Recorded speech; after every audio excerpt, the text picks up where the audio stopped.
Yes I know you will finish this work, क्योंकि अभी master ji ने बोला था ना कि मुझे ये काम पूरा करना है और मैं करके रहूँगा। तो सलीम कहता है येस मैं जानता हूँ मास्टर जी, आप ये करके ही रहेंगे। कि मतलब वो अपना फेथ और अपना कॉन्फिडेंस दिखाता है सलीम मास्टर जी में कि हाँ मुझे भी पूरा भरोसा है, मुझे भी पूरा कॉन्फिडेंस है, मुझे भी पूरा फेथ है कि मास्टर जी आप ये पूरा करके रहेंगे। हाँ जी, तो आगे बढ़ते हैं। The old man side and picked up the chisel and the hammer.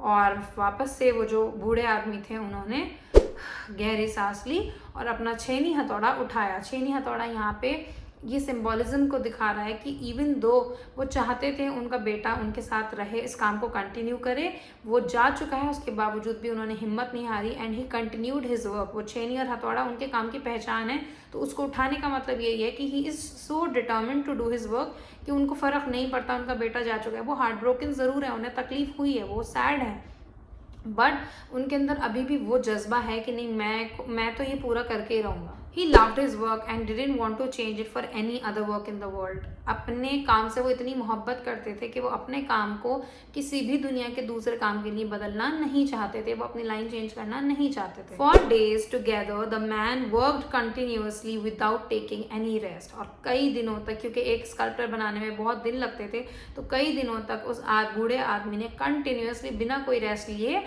काम किया। यहाँ पर दिखा रहे हैं कि he was so focused on completing his masterpiece. वो अपने हर स्कल्पचर में बहुत टाइम और एफर्ट लगाते थे, but this was probably going to be his last masterpiece, क्योंकि इसके बाद अब वो बहुत बूढ़े हो रहे थे, हो सकता है वो नया स्कल्पचर शुरू ना कर पाते। तो इस लास्ट मास्टरपीस में वो अपनी सारा स्किल, सारा पैशन, सारी मोहब्बत, सारा वर्शिप सब कुछ डाल देना चाहते थे। His one desire was to finish the sculpture which would be his last. तो जो मैंने अभी बोला ये वही लाइन है कि उनका आखिर जो अब डिज़ायर, उनकी जो आखिर इच्छा थी वो ये थी कि वो इस स्कल्पचर को कंप्लीट कर लें, जो कि उनका लास्ट स्कल्पचर होने वाला था। एंड यहाँ लास्ट से हमें ये भी दिखाया जा रहा है कि देखो, एक तो वो बूढ़े हो रहे हैं, सो उनको दिख रहा था कि मैं आगे ये कंटिन्यू नहीं कर पाऊंगा, एंड सेकेंडली लास्ट इनकी पूरी फैमिली लेगेसी, उस पूरे ट्रेडिशन को भी दिखा रहा है कि क्योंकि उनका बेटा तो जा चुका है, उनका बेटा तो अब ये कंटिन्यू करेगा नहीं काम। तो यहाँ पर हमें जो वो लास्ट वर्ड दिखा रहा है वो ये दिखा रहा है कि ये इस पूरी लेगेसी का लास्ट स्कल्पचर होने वाला था। He worked till his hands began to tremble and his shoulders started to ache. उन्होंने उस पल तक काम किया जब तक उनके कंधे दुखने नहीं लगे और उनके हाथ जो है ट्रेम्बल मतलब कि कपकपाने नहीं लगे उस वक्त तक, क्योंकि वो वीक एंड ब्लीक हो चुके थे, ओल्ड थे। फिर भी उन्होंने लगन से मतलब कई दिनों तक काम किया एंड उस दिन तक काम किया, उस पल तक काम किया जब तक उनके कंधे ना दुख गए और उनके हाथ ना कपकपाने लगे। His arms grew heavy and his eyes grew tired. तो यहाँ पे हमसे कह रहे हैं कि उनकी जो आर्म्स थी दे ग्रीव हैवी, होता है ना कि हम कहते हैं हाथ भर गए, बाजू भर गए, टांगे भर गई। मतलब क्या होता है कि बहुत एक से मतलब बहुत हैवी वेट उठाने से या एक सी पोजीशन में अपने हाथों को ऐसा रखने से या लेग्स को किसी पोजीशन में रखने से बहुत भारी सा फील होता है। So his arms grew heavy, वो इतना कंप्लीटली एग्जॉस्टेड हो चुके थे, and his eyes grew tired, और उनकी जो आंखें थी वो भी बहुत थकी थकी होने लगी थी, ना उनका विजन भी ब्लर होने लगा था, उनको अब देखने में भी प्रॉब्लम हो रही थी क्योंकि अब वो he was obviously weak and old. And then he couldn't see any more, और उसके बाद उनको दिखना बंद होने लगा। अब यहाँ दिखना बंद होने लगने का मतलब जो है वो ये है कि बहुत ही सिंबॉलिक है कि मतलब उन्होंने उस पल तक काम किया जब तक वो इतना थक नहीं गए। कभी कभी होता है ना, इतना थक जाते हैं कोई काम करते करते, चाहे पढ़ाई हो या कोई काम हो, कि हमारी आंखें, हमारा सर सब कुछ काम करना बंद कर देता है, अंधेरा छाने लगता है। तो उन्होंने उस पल तक काम किया जब तक उनके हाथ नहीं थक गए, उनकी आंखें बिल्कुल देखना बंद नहीं हो गया, वो इतना थक गए वो तब तक काम करते रहे। At that moment Salim return, और इतने में क्योंकि काफ़ी दिन से वो काम कर ही रहे थे तो उस दिन इस मोमेंट पे सलीम फिर वापस आ गया। तो यहाँ हमें सलीम के बारे में ये दिखाया जा रहा है इस स्टोरी के थ्रू कि जब उनको गोपाल की सबसे ज़्यादा ज़रूरत थी, जब उनको अपने बेटे की सबसे ज़्यादा ज़रूरत थी, हर उस लम्हे पे सलीम वहाँ पहुँच जाता था, क्योंकि Salim was very caring about him. And उनका खुद का बेटा गोपाल भले ही मौजूद ना हो, सलीम उनके लिए मौजूद होता था। He saw the old man and asked him to eat some food, और उस बूढ़े आदमी की हालत देखकर सलीम ने क्या बोला कि मास्टर जी पहले आप कुछ खा लीजिए। अगेन वो एज अ सर्वेंट यहाँ एक्ट नहीं कर रहा है, वो एज अ फैमिली केयर कर रहा है। So Salim is very nurturing, very responsible, very selfless and very caring. Salim बहुत ज़्यादा ख्याल रखने वाला किस्म का इंसान है और वो बहुत रिस्पॉन्सिबल है, वो अपनी ड्यूटीज़ को जानता है वो अपने बड़े की इज्जत करना जानता है, and he is very responsible. The old man whispered, I am not going to finish it, I will not complete it. तो वो बूढ़ा आदमी जो अभी तक बिल्कुल रिजोल्यूट था, फर्म डिसीजन उन्होंने ले लिया था, उनके अंदर विल पावर थी, फुल फेथ था, कॉन्फिडेंस था कि हाँ मुझे करना है और मैं ये स्कल्पचर पूरा करके दिखाऊंगा।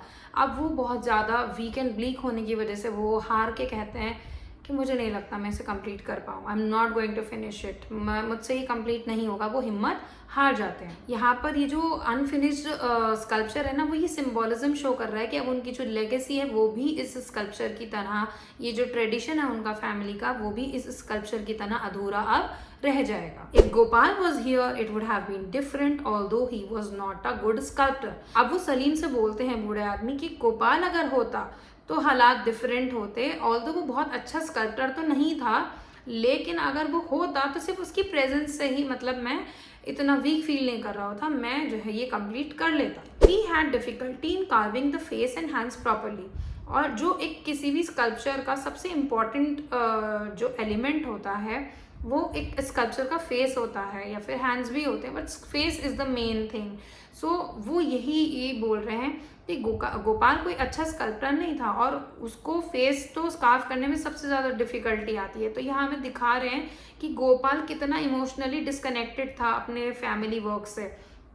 तो इस बात को पूरी तरीके से मान रहे हैं ओल्ड मैन कि गोपाल के होने से ऐसा नहीं कि कंप्लीट हो जाता स्कल्पचर, वो परफेक्टली आके कंप्लीट कर देता, बट अगर वो यहाँ होता तो मैं इमोशनली इतना कमज़ोर ना पड़ा होता एंड मैं इसे कंप्लीट कर ही लेता। There was something missing in his fingers and that something can't be taught. और वो इस बात को भी एक्नॉलेज कर रहे हैं कि गोपाल के हाथ में कुछ मिसिंग था और वो जो चीज़ मिसिंग थी वो सिखाई नहीं जा सकती। जैसे होता है ना कि cooking we all can do by seeing recipes. हम सबके हाथ में अगर रेसिपी बुक्स दे दी जाए, सबको same ingredients, same quality of like quantity of food और इंग्रेडिएंट्स दे दिए जाए, फिर भी सबके हाथ का बनाया हुआ खाना अलग उतरेगा, बिकॉज हाथ की बात होती है, प्रोसीजर की बात होती है, द वे यू कुक, वो कितना मिनट आपने किसी चीज़ को दिया, वो हर एक केयरिंग पॉइंट जो होता है उसी से खाने का टेस्ट आता है। सो यहाँ वो यही चीज़ बोल रहे हैं कि गोपाल के हाथों में एक जादू जो था, मतलब वो मिसिंग था एंड वो चीज़ ऐसी थी जो किसी को सिखाई नहीं जा सकती। Salim whispered because it comes from somewhere deep inside you. अब सलीम ने जवाब दिया लेकिन विस्पर करके, मतलब उसी टोन में, उसी आवाज़ में बात नहीं की जिस आवाज़ में मास्टर जी बोल रहे हैं, उसने हल्के से जवाब दिया। वो हल्के से जवाब देना सबसे पहले अपने बड़े की इज्जत दिखाता है कि वो अपने बड़े के सामने बिल्कुल सामने से सामने बात नहीं कर रहा था, ही वॉज वेरी रिस्पेक्टफुल, वो हल्के से बात कर रहा था। Secondly he was just a servant, तो वो डरते डरते भी अपनी बात को रख रहा था कि उसने बोला because it comes from somewhere deep inside you. उसने बोला कि हाँ मास्टर जी मैं समझ रहा हूँ, क्योंकि गोपाल से क्यों नहीं, वो बात गोपाल के हाथ में क्यों नहीं थी, मतलब क्योंकि वो चीज़ क्यों नहीं सिखाई जा सकती, क्योंकि वो चीज़ अंदर से हमारे अंदर मौजूद होती है। You are right Salim. तो मास्टर जी ने क्या जवाब दिया कि हाँ तुमने बिल्कुल सही कहा, मतलब तुम सही पॉइंट पे पहुंचे हो, मैं तुमसे यही कहना चाह रहा था। And then the old man added, if you don't have it inside you then you'd better go to Agra and mass produce ashtrays for the tourist। और अब उन्होंने ये चीज़ सलीम से बोली कि भाई अगर तुम्हारे अंदर भी ये जज्बा नहीं है तो तुम भी जाओ, आगरा जाओ और मास प्रोडक्शन करके टूरिस्ट के लिए एस्ट्रे बनाओ। क्योंकि यहाँ एस्ट्रे जो है ना वो एक यूजलेस सी चीज़ का सिंबोलिज्म शो कर रहा है कि जाओ तुम भी वो फालतू की चीज़ें ही बनाओ, आगरा चले जाओ, अगर तुम्हारे अंदर भी जज्बा नहीं है तुम भी यहाँ अपना टाइम वेस्ट मत करो। यहाँ बेसिकली हिडन मीनिंग ये है कि मास्टर जी कहना चाहते हैं कि अगर तुम्हें मास प्रोडक्शन ही करना है तो तुम जाओ, क्योंकि स्कल्पचर जैसे काम के लिए एक सोल चाहिए, एक आत्मा चाहिए, एक लगन चाहिए, एक मोहब्बत चाहिए इस क्राफ्ट से। The boy asked Master G to eat, and after feeling a little better, the old man picked up his hammer and chisel again and worked till late in the night। और उस लड़के ने, उस सलीम ने master जी से फिर से कहा कि मास्टर जी आप खाना खा लीजिए। मास्टर जी ने खाना खाया एंड जब उनको थोड़ा बेटर फील हुआ तो वो फिर से अपना छेनी हथौड़ा लेकर उठे एंड वो लेट नाइट तक अपना काम करने बैठ गए। In those days he prayed a lot. और उन दिनों में वो मास्टर जी काफ़ी ज़्यादा प्रे करते थे। क्यों? क्योंकि एक तो वो वीक एंड ओल्ड हो रहे थे, सो ऑब्वियसली बुढ़ापे में people tend to pray a lot, क्योंकि उनको लगता है कि हाँ ठीक है our final days are coming. And secondly वो एक साइलेंट डेस्परेशन, एक साइलेंट सरेंडर कर चुके थे गॉड को। ही जस्ट प्रेड, वो गॉड से बातें करते रहते थे, बिकॉज गॉड के लिए स्कल्पचरिंग करते थे वो, एंड वो उनको लगता था कि मेरा फॉर्म ऑफ वर्शिप है, एंड अब वो फॉर्म ऑफ वर्शिप ही ऑलमोस्ट खत्म होने वाला था. So he prayed a lot in those days. Now he prayed for help and strength and he prayed for his son. और अब वो क्या प्रे कर रहे थे, वो हेल्प की, ऊपर वाले की मदद की, अपने अंदर ताकत की दुआ करते थे, एंड वो अपने बेटे के लिए भी दुआ करते थे. In the early hours of the morning the chisel fell from the old man's hand, the hammer drop to the ground and he fainted.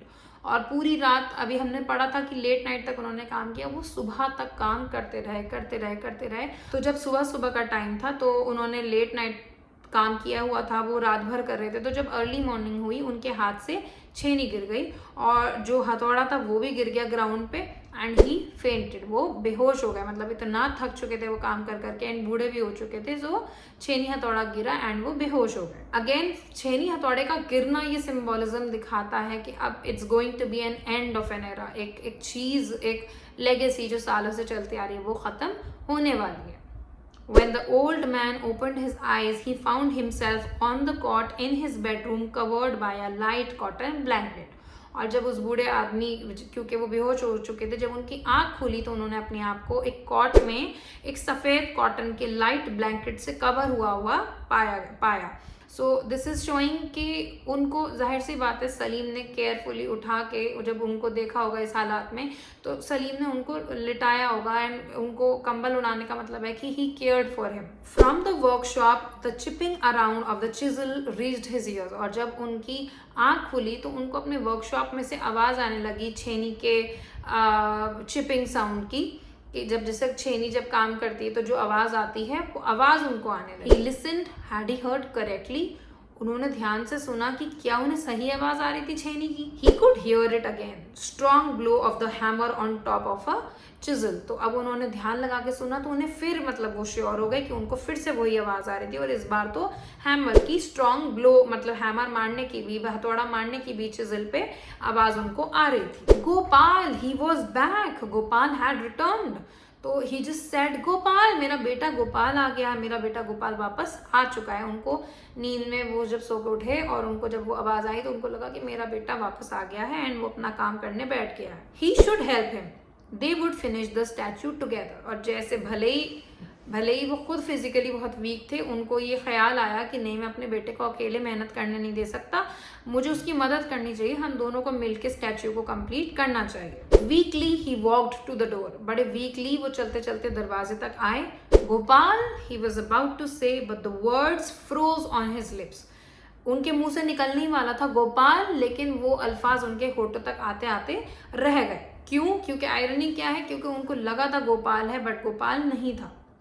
No, he wanted to cry out, stop the work. वो चीखना चाहते थे, चिल्लाना चाहते थे कि नहीं, रुक जाओ, काम करना छोड़ो. बिकॉज उनके स्कल्पचर को कोई और हाथ लगा रहा था. तो ऑब्वियसली मैं अगर कोई किसी चीज़ पे बहुत टाइम से, किसी प्रोजेक्ट पे, किसी चीज़ पे काम कर रही हूँ, एंड मैं देखूँ someone else is touching it, I would also shout कि नहीं, why are you touching it, मैं इतने मेहनत से, इतने दिनों से इस पे काम कर रही हूँ. सो वो सिचुएशन उनके साथ हुई. But he couldn't move and stood staring at the young stone Carver working at the face of the statue.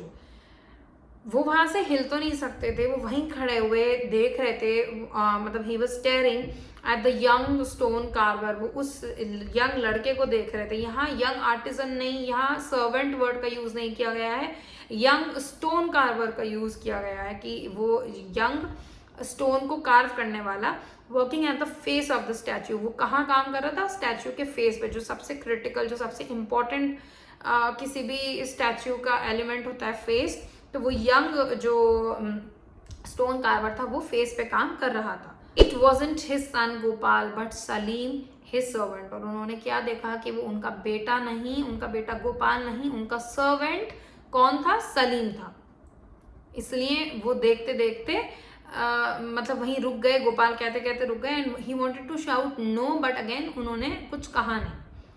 The old man watched stunned unable to speak. And वो बिल्कुल स्टन होके, शॉक्ड होके वो सब देखते रहे. And he was unable to speak. वो कुछ नहीं बोल पा रहे थे. Anger gave way to a feeling of admiration. पहले उन्हें गुस्सा आया कि किसी ने उनके चीज को, उनके स्कल्पचर को हाथ कैसे लगाया। एंड देन एंगर के साथ साथ ही ऑल्सो हैड एडमिरेशन, उन्हें बहुत प्यार भी आया देखकर कि Gopal was working on the masterpiece. Hi Ram, the old man whispered, और उस ओल्ड मैन ने हल्के से क्या बोला, हाय राम। और ये हाय राम जो है ना, ये यहाँ पे सरप्राइज और सरेंडर दोनों को दिखाता है कि ही वॉज सरप्राइज टू सी कि सलीम वॉज डूइंग समथिंग जो वो अपने बेटे गोपाल को करता हुआ देखना चाहते थे। एंड ही ऑल्सो सरेंडर्ड कि God I leave it up to you, मैंने आपसे हेल्प मांगी थी, you have given me help, I leave it up to you. Finally, when the weakness had left him, he walked over to the boy, put his hand on his shoulder. तो अब यहाँ पे क्या दिखा रहे हैं कि उस ओल्ड मैन ने अपनी सारी स्ट्रेंथ को गैदर किया, उस कमजोरी को जाने दिया एंड हिम्मत करके वो उस लड़के के पास गए और जाके अपना हाथ उसके कंधे पे रख दिया। Salim, the boy started, he turned looking up at his master, उन्होंने बोला सलीम, और वो लड़का जो है एकदम से अपने मास्टर को ऐसे देखने लगा। I only want to help, whispered the boy, और वो बॉय फिर भी विस्पर ही कर रहा है, हल्के से बोल रहा है, he is not raising his voice, और वो ट्रेम्बल होते हुए क्या कहता है, मास्टर जी मैं I just wanted to help, मैं सिर्फ मदद करना चाहता था। I learn if you teach me, master ji, वो यहाँ पर मतलब दिखा रहा है अपना डिटर्मिनेशन कि मास्टर जी अगर आप मुझे सिखाएंगे मैं सीख लूंगा, but I am so much in love with this work, I am so much determined to do this. I have been practicing secretly for almost 2 years in the quarry. तो वो अब बताता है कि मास्टर जी मैं असल में ना सीक्रेटली प्रैक्टिस कर रहा हूँ एंड ऑलमोस्ट 2 सालों से मैं क्वारी में मेहनत मतलब प्रैक्टिस कर रहा हूँ। क्वारी वो जगह होती है जहाँ पे स्टोन या मार्बल कटता है, तो उस जगह पे वो प्रैक्टिस कर रहा था। I know I should not have done this, मैं मानता हूँ, एक्नॉलेज करता है वो कि मैं मानता हूँ मुझे आपके मास्टरपीस को, आपके स्कल्पचर को हाथ आपकी मर्जी के बगैर नहीं लगाना चाहिए था, but isn't this different master ji, this is a sculpture isn't it. तो सलीम यहाँ कह रहा है कि मास्टर जी मैं खाली स्टोन कटिंग और मतलब कार्विंग तो नहीं कर रहा हूँ ना, मैं तो आर्ट बना रहा हूँ ना। मतलब वो थोड़ा सा उनको मास्टर जी को ही फील कर रहा था कि मास्टर जी मैं कोई स्किल का कोई वो काम थोड़ी ना कर रहा हूँ जिसके लिए कोई दिल नहीं चाहिए, मैं तो वाकई आर्ट फॉर्म कर रहा हूँ ना। मतलब ही was not asking for any praise कि आप मेरी तारीफ कीजिए, but he was telling him कि मास्टर जी मैं तो एक मैं स्किल नहीं, मैं एक प्योर आर्ट फॉर्म को दिल से कर रहा हूँ ना। The old man pulled the boy's head against his shoulder and whispered, और वो जो लड़का जो बैठा हुआ कार्विंग कर रहा था सलीम, उसका सर उस ओल्ड मैन ने अपने कंधे तक लाके उसको ऐसे करके मतलब विस्पर करके उन्होंने बताया, there is nothing I can teach you my son. मतलब उन्होंने बोला कि ऐसा कुछ नहीं है जो मैं तुम्हें सिखा सकूं, माई सन, मेरे बेटे। यहाँ पर उन्होंने सलीम को सलीम कहकर नहीं अपना बेटा कहकर पुकारा, because he had now understood कि बेटा सिर्फ खून के रिश्ते से नहीं होता है, बेटा सिर्फ लेगेसी को सिर्फ बेटा कैरी नहीं करता है, बल्कि आर्ट फॉर्म और ट्रेडिशन को, लेगेसीज को कैरी फॉरवर्ड वो करता है जिसके अंदर जज्बा हो, आग हो, सीखने की पैशन हो, मोहब्बत हो उस क्राफ्ट से। सो ही सेइंग कि ऐसा कुछ नहीं है, कोई टेक्निक नहीं जो मैं तुम्हें सिखा सकूं, मतलब तुम ऑलरेडी इतने स्किल्ड हो, इतने परफेक्ट हो, तुम्हारे अंदर वो जज्बा अंदर से है। Go ahead, you have it in your heart. उन्होंने बोला कि आगे बढ़ो, तुम्हारे दिल में है ये, एंड ऐसा कुछ नहीं मैं तुम्हें सिखा सकूं, ये कला तुम्हारे दिल के अंदर मौजूद है।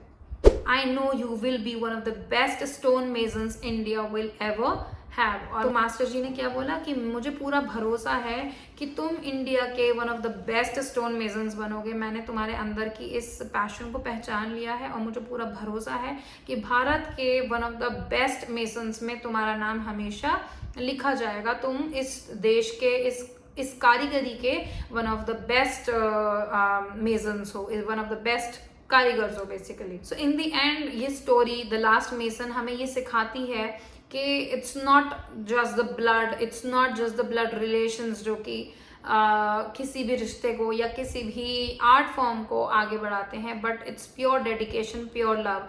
रिश्ते और ट्रेडिशंस और क्राफ्ट्स आगे लगन और मोहब्बत से और पैशन से बढ़ते हैं, ना कि खून के रिश्ते से। और इसी के साथ इस कहानी के एंड होने से हमें ये भी पता चलता है कि उन लम्हात में जब वो बूढ़े आदमी बहुत ज़्यादा अलोन फील कर रहे थे, जब उनके अपने बेटे को उनके पास जिन लम्हों में मौजूद होना चाहिए था, ना कि सिर्फ उस स्किल, ना कि सिर्फ उस काम के नहीं, बल्कि उनके ओल्ड एज में भी उनको सिर्फ अब एक स्टूडेंट नहीं बल्कि उनको एक सन मिल मिल चुका था, एक बेटा मिल चुका था। सो इसी के साथ हमारा ये चैप्टर कंप्लीट होता है एंड आई होप आपको ये चैप्टर कंप्लीटली समझ में आया होगा। और अगर आपको कोई भी कंफ्यूजन हो so feel free to ask me. मिलते हैं अगले वीडियो में। Thank you so much for watching. Bye.